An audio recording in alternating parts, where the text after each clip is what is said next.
Good morning, good afternoon, good evening. Welcome to Modern Woman Profession. Today we got a nice video. So let's see what it say. You, there.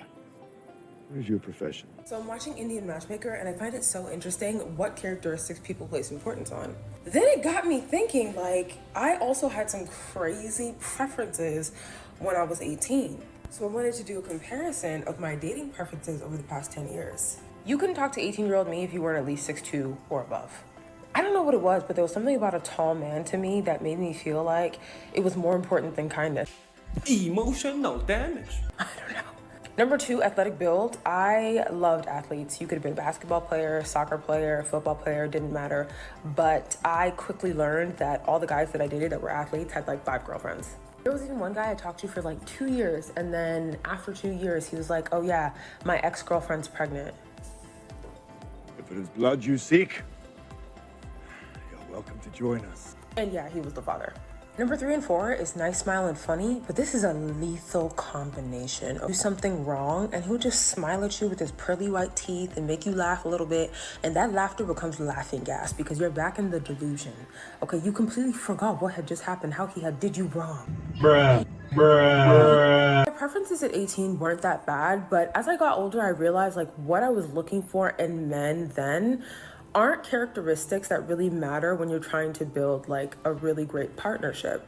It's also why my relationship didn't manifest into anything material, because everything I was looking for was rooted in Now what I look for is emotional intelligence. And you can't make this shit up. if you didn't know, there are 5 components to emotional intelligence. But of the 3 that are really important to me are self-regulation, empathy, and self-awareness. Another thing I look for is sense of humor. Before it was funny, but I realized that I have a dry sense of humor.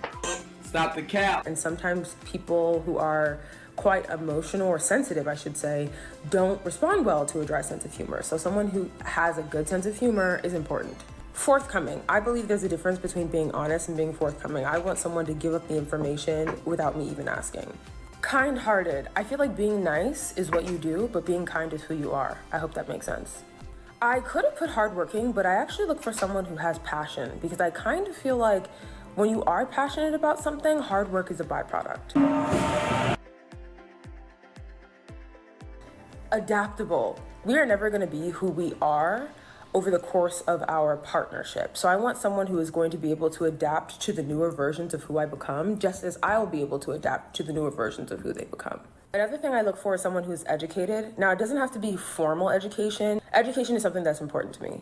And the last thing is for real. Like, don't waste my time. Like, seriously, be for real. A man who cannot state his intentions at the start of our relationship. Bruh. That's why you guys as a man need to protect yourself. Those women from 18 to 28, their standard just double like in a matter of second, and then she expect the guy that to be able to take her as she is. Remember, those expectations that she was having on 18, she didn't change, and she just added them up to the one that is 28. Therefore, you have to be 6.2 to another 6.5 for to another to talk to her and add up to the rest of the 70 requirement. That's why, guys, you need to protect yourself, because the older woman got the crazier, not the crazier, the expectation going out the roof, and then they're not being real, and then the sister would give them that, oh, go girl, you know what you want, they'll settle for less, and then by the time they are 40, they are childish, and then now they want to hook up for the younger guy, so they want to have a baby with, so they can have a child support, so retirement money. So that's what they do. And shout out to the Sia women, the Christian appealing recent women. Those women already plan their future ahead. They want to have marriage around like 25 to 30, so they can settle down, and then by the time they get older, they can like enjoy their kids and their grandkids. And if you like my video, give a thumbs up, subscribe, and that's the next one. What is your profession?